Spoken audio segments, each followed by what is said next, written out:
Everyone, this is Jason at Grand Slam, and this is another edition of To Hold or Not to Hold. Yeah. So this is all new Marvel previews, and it's kind of where I decide, like, man, am I going to try this book out and put it in my hold file, or is this something that I'm going to kind of let it go? This doesn't necessarily mean that you won't like the books and you won't want to put them on your hold files, so it's kind of an idea of a review.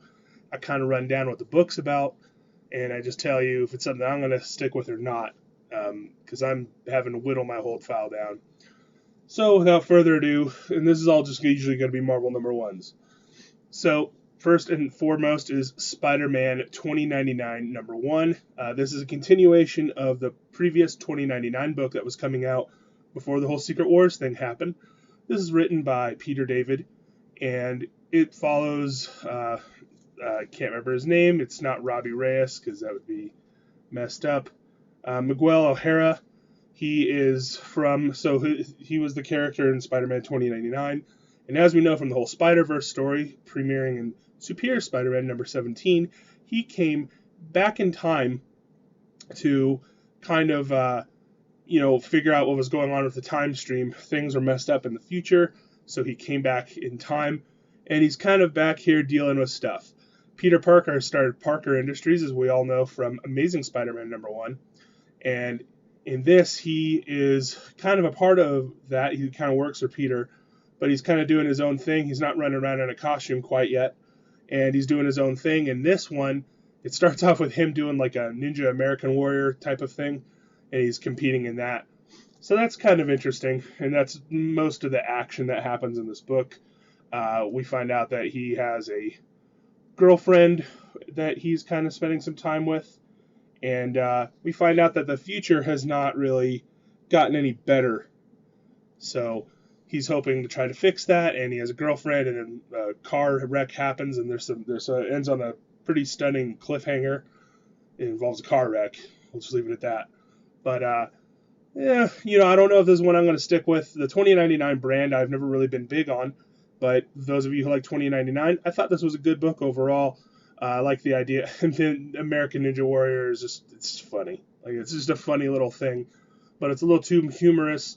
It's kind of like an alternate time. I mean, it's in the current. We're not calling it the 616. It's all new, all different Marvel, and it's just kind of a continuation of what was going on before. So I wasn't super jazzed about that. So I doubt this is one I'm going to keep with. But if you like the Spider-Man 2099 brand, I think you're going to enjoy that book. The humor is there. Peter David's still a sharp writer. This is SpiderGwen Radioactive. I don't know if it's called Radioactive. I think that's the storyline. I'm not sure. SpiderGwen, I'm not really big on this character. Mostly 100% because it's another timeline. Even though we did all this crazy timeline stuff, there's all this crazy timeline shenaniganism. They decided to put SpiderGwen in the current storyline, or have her in her own world. So her current storyline is in another universe, so why do I care? Like, what's the significance? Well, I have to care about Spider-Gwen. I have to be behind the character, and that was the thing, is I'm not really into that character. So what goes on in this book is she is basically kind of doing some Spider-Gwen stuff. This book reminds me of a lot of the Batgirl run. That's kind of what I was reading. The new Batgirl run that started over at DC about a year ago, which is really great. And I've talked about that before. But it's kind of like Spider-Gwen's doing her thing. Her dad, he's like the captain of the police, and she has to kind of keep that a secret with him, and he's like trying to make sure he's not hunting her down. And so there's a little bit of that story going on. She's still a reckless teen. She's in like rock bands and stuff, and she's going up against the Lizard, who of course Peter Parker was the Lizard, but apparently we find out that he got the power from someone else or learned about it. And there's lots of lizard people that she's running around fighting now, doing some investigative stuff. And in the end, we have a pretty interesting conclusion where we meet a new character. Honestly, it's in another universe. I've never really been into reading books about other universes in Marvel, because it is so complicated to keep up with just the Marvel universe and all the stuff that is contained. If you try to keep up with just the X-Men or Avengers, it's already just like a little too much. But if you like the Spider-Gwen character, you're probably going to like this book. You're going to want to read more about it. She's such a new character that I thought she was really cool in Spider-Verse it was Spider-Verse during the whole Secret Wars. I thought that was a cool book, and she was cool in it, but this is not enough to sell me on it. So I'm going to be passing on this one, but if you like SpiderGwen, I'm definitely looking forward to reading the Spider-Verse book. Spider Warriors, I think, Web Warriors. Captain America #1. This is written by Nick Spencer, art by art by Daniel Acuna, who's got a very stylized type of art. So this is Sam Wilson, Captain America, and he is, doing his own thing. I kind of dig this book. I wasn't sure if I was going to be big on it or not, but what I do like about this is in this version of Captain America, we're getting back to the espionage. We're getting back to a little bit of the political roots of Captain America. Sam Wilson is the new Captain America, and he doesn't get along with people, mostly because he kind of put his foot down and has a political agenda. He immediately starts coming out and saying, hey, I'm not working for S.H.I.E.L.D., I'm not working for the U.S. government, I'm going to just be doing stuff on my own.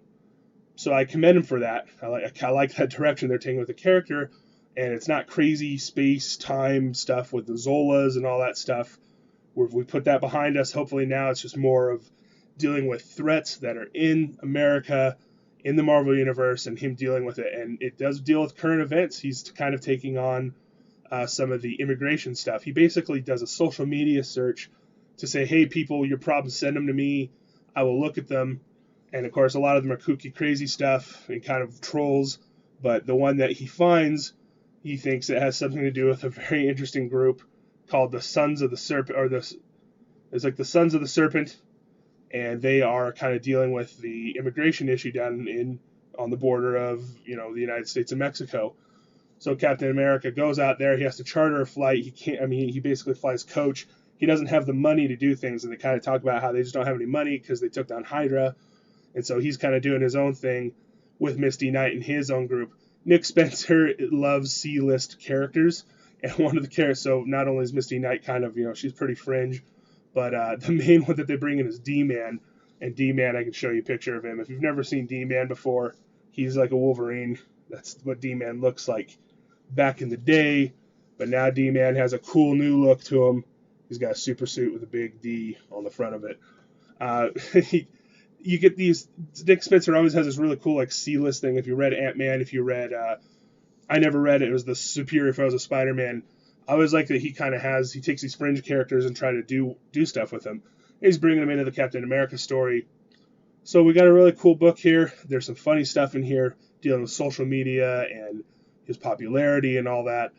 And at the end, we have an introduction. We meet up with Steve Rogers. So I immediately was like, oh, I kind of want to read this book to find out what happens next issue. So for now, I'm going to try out Captain America, Sam Wilson Captain America, for a little bit and see how this character progresses. So that should be fun. Uncanny Avengers #1. This picks up, well, it doesn't really pick up where it left off.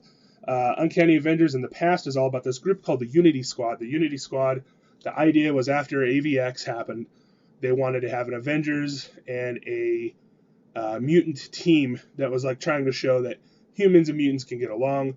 And that was the Rick Remender run that I remember talking about when All New X-Men came out all those years ago, 2012. And this one is still the Unity team, but we have a new thing to unify, which is the Inhumans, bringing the Inhumans, mutants, and Avengers together. And also this guy right here, Deadpool. Yeah, I'm not a huge Deadpool fan. And he's in here, he's basically just comedy stuff. And apparently Deadpool's on the team because, I guess in Axis or something, he joined, Captain America made it a member of the Avengers. So he's honor bound because it's Captain America, he's living up to it. It's a geriatric general, Captain America doing his thing. And, you got a whole bunch of characters. Spider-Man's I don't want to be on a team with Deadpool. Yeah, that's Spider-Man. I would definitely agree with him. Rogue plays a big part in this book. A lot of interesting stuff with Rogue. The big bombshell in this one is you find out that the Terrigenesis, the Terrigen Mists, are actually affecting the mutants in a way. Rogue is getting a little sick from it. She has cancer or something like that. She's taking drugs to fend that off. So it's a very interesting take. A lot of these people that are worried about the X-Men coming to an end or playing them down, they're being illy affected by the Terrigenesis. So that's an interesting development. It almost makes me want to read more about this book to see how that progresses. I'm hoping other books pick that up, including the X-Men books. I love watching Rogue. You also see interesting people in this group. The Human Torch is in this book, which we obviously know. The Fantastic Four has been kind of broke up, so he appears in here. We have Captain America, Quicksilver, Synapse, I don't know too much about, and of course Dr. Voodoo. It's a very eclectic group, kind of, with Deadpool. And like one of the funnier parts of the book is that like they're using Deadpool's celebrity to sell, to make money for the Avengers, which is funny because they go to this scene where there's a shop and it's just all Deadpool stuff. Everybody loves Deadpool, and I'm like, Deadpool's like a murdering psychopath guy who talks about chimichangas. I don't know why people would like that. Well, anyways, I really want to try this one out, but I'm kind of on the fence on that one. I might pick up issue 2 just to check it out. Another Avengers book. There's going to be a lot of these coming out, about 5 or 6 of them. This is the Hill Avengers. This is just a crazy book. Bunch of characters. It reminded me of, I think it was Marvel. It doesn't remind me of.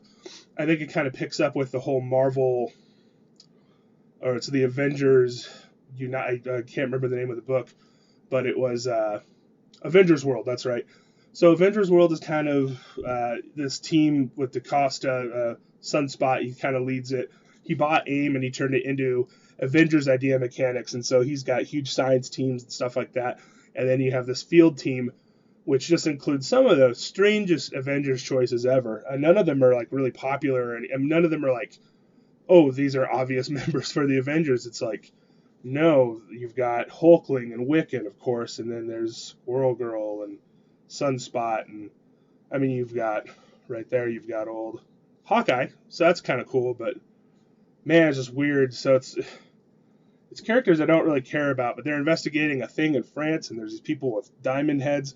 The big thing in here is we find out in the middle of the book the villain is the Maker, who's evil, Reed Richards from Ultimate Universe, and one of the big bads in the middle of the whole Secret Wars thing.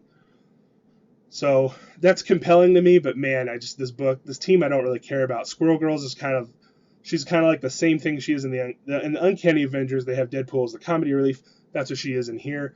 They're very similar books, but lots of characters that I don't really want to read more about. So at least like Uncanny Avengers, there's Rogue and characters. So I'm going to probably pass on that one. But if you like Squirrel Girl, and Maker is going to be a bad guy in there. If you think Maker's really cool, I don't know if it's going to be. I would rather have Hickman. It's a Hickman character. So last but not least, Guardians of the Galaxy #1 by Brian Michael Bendis. Art by, I think it is Valerio Schiti. Really cool. Guardians of the Galaxy, there isn't much else you can say about this. It's a cool book. Thing is in the group now. He's joined them in space. He's like happy to be in space. And he's teamed up with Guardians of the Galaxy, and they are doing stuff. They're fighting the Chitauri.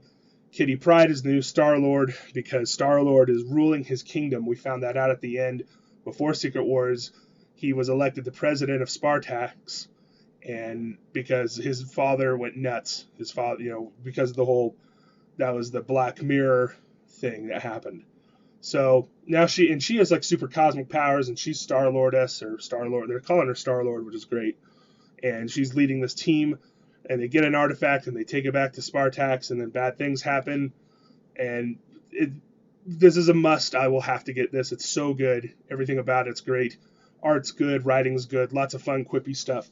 I mean, who doesn't want to see Kitty Pryde as Star-Lord doing awesome stuff? And then following the drama of Star-Lord as the leader. I hope they follow that up in the Star-Lord book. So there you have it, folks. Just real quick to recap. This is not going to be a Spider-Man 2099. Did not make my hold file. Guardians of the Galaxy did. New Avengers did not. I will read issue 2 of this. Isn't in my hold file specifically yet. Probably going to get Captain America. SpiderGwen as a pass. So that's about half of last week's stuff. So tune in this next week to see how many more #1s there are and my thoughts on them. And thanks for tuning in this video. Please give it a like and share it if you think my insights are at all useful, from a guy who manages a comic book shop.